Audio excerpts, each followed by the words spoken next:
Кочанска Мазда и штипско комбе Форд Транзит директно се судриле денеска на магистралата М5 во близина на крстосницата кон селото Тракање.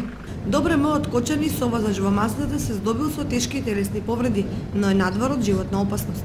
Сообраќајната несреќа се случила денеска во 10 часот и 50 минути. Маздата се движела во правец на Штип, а во обратна насока кон Кочани итало-комбето марка Форд Транзит. Во моментот кога двете возила се приближиле кон излезот од магистралата во правец на селото Тракање, комбето скршнало лево, најверојатно за да замине кон Тракање. Тогаш дошло до директниот судир со ПМВ Мазда. Возачите на Маздата и Фордот не се повредени. На Добре ММ е укажана помош во општа болница во Кочани, пошто е испратен на понатамошно лекување во Скопје. Според очевидци, комбето Форд Транзит не почитувало првенство на минување, што било причина поради која дошло до сообраќајната несреќа.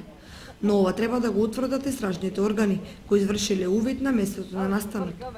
Инаку сообраќајот на оваа магистрална делница денеска се одвиваше под отежнати услови, за да во попладневните часови биде нормализиран.